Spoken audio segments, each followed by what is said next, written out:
श्री हरिवंश महाराज जी। गुरुदेव, हमारा मन विवाह आदि का नहीं है, कोई रुचि भी नहीं है और विरक्त रहकर वृंदावन में वास कर रहे हैं अभी। महाराज जी, आप कह रहे हैं कि शरीर संबंधी को थोड़ी चिंता हो जाती है कि बुढ़ापे में कौन संभालेगा, कौन देखेगा, और कभी कभी घबराहट भी हो जाती है कि इस जन्म में निरंतर भजन नहीं हुआ और चूक हुई और प्रिया प्रीतम के दर्शन फिर नहीं हुए तो फिर कैसे? तो भरोसा रखो, ये भरोसे पे जीवन चलता है।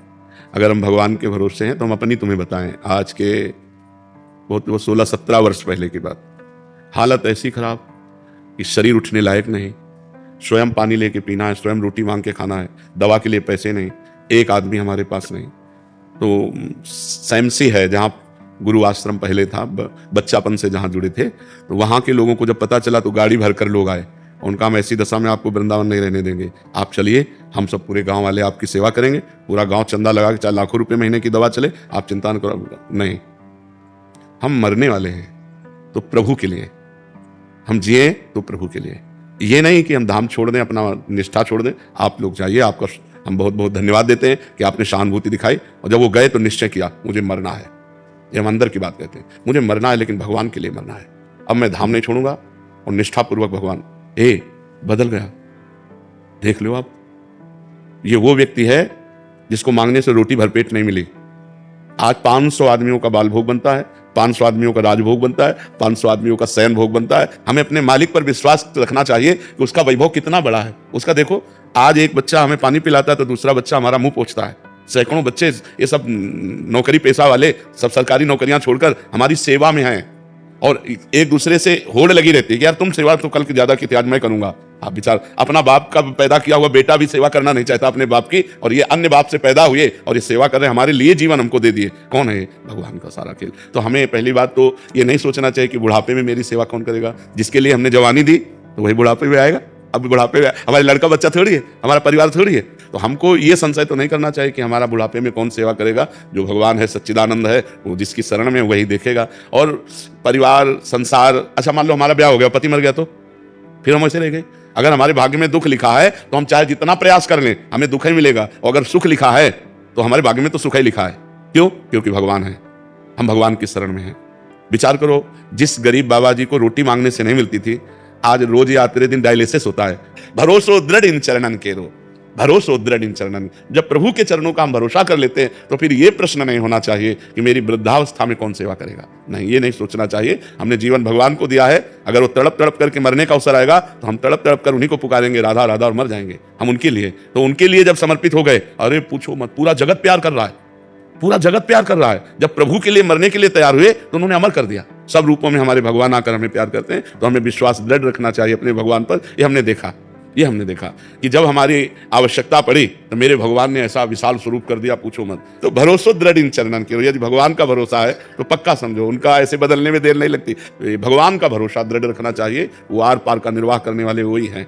जब जगन्नाथ जी कि में माधोदास बाबा थे और वृद्धावस्था हुई और संग्रहणी की बीमारी हुई, तो संग्रहणी में बार बार सोच होती है, तो बेहोश हो गए। जब आंख खोला तो पीताम्बर का साफा बांधे उनकी सोच की लंगोटी समुद्र से धो के फैला रहे थे। तो उनका बेटा तुम कौन हो? तो जब आंख ऐसे, अरे स्वामी आप, क्योंकि जो ध्यान में देखते थे वही भगवान सामने। तो उनका, प्रभु आप ऐसा काम क्यों कर रहे हो? तो बोले, बाबा जब तुम्हारा कोई है नहीं तो फिर हम ही तो है ना।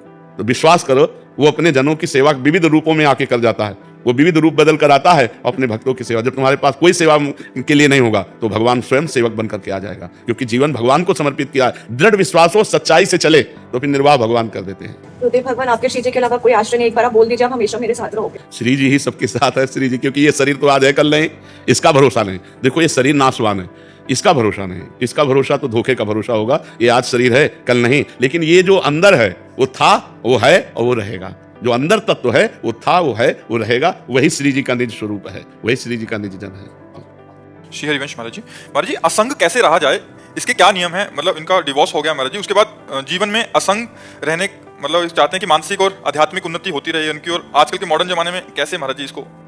जब तक हम अंतर्वृत्ति को भगवान से नहीं जोड़ते हैं तब तक असंगता हो ही नहीं सकती, क्योंकि मन किसी न किसी वस्तु, व्यक्ति, स्थान का आश्रय लिए बिना रह नहीं सकता।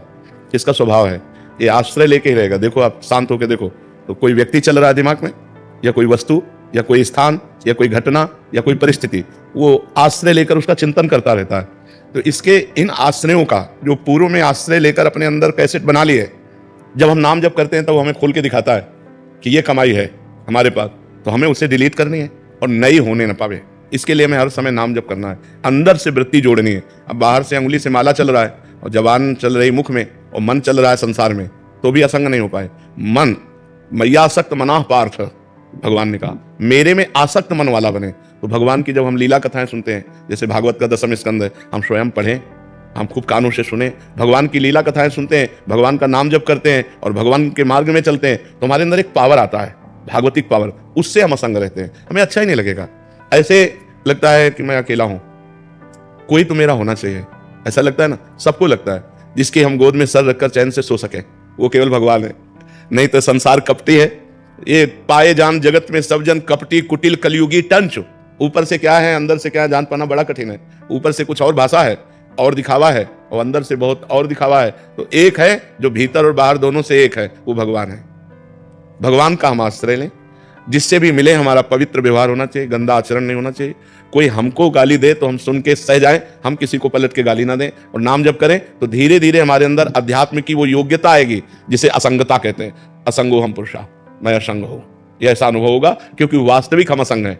हमारा जो स्वरूप है वो असंग ही है, वो कभी पर वो स्वरूप जो है गलती कर बैठा, देह को मैं मानकर, अंतःकरण मन बुद्धि को मैं मानकर वो फंस गया। इसलिए नाम जप करो, भगवत चर्चा सुनो, सत्संग सुनो और अच्छे आचरण करो, पवित्र आचरण करो, तभी असंगता है। गलत आचरण करे और अध्यात्म की बातें करे तो वो बातें केवल है, जीवन में प्रकाश नहीं होगा। अगर जीवन को उन्नतिशील बनाना है, बढ़िया सुखमय जीवन व्यतीत करना है, तो गंदे आचरणों को पहले रोको, जो पाप आचरण है उनको रोको, अच्छे आचरण करो और नाम जप करो। बाबा इसका बल आपको नहीं, ये बल जो हमें जहां से मिला है वही खजाना तुम्हें दे रहे हैं। मान लो हम कह रहे राधा राधा जपो, भगवत चर्चा सुनो, तो इसी से तो हमें बल मिला है। जिस बल से हम टिके हुए हैं वही बल हम सबको दे रहे हैं। अगर इस बल को आप स्वीकार करें तो लंबे समय में आप खुद अनुभव करेंगे कि आपके अंदर कैसी क्षमता बढ़ रही है, आपके अंदर कैसे भाव बढ़ रहे हैं। जी।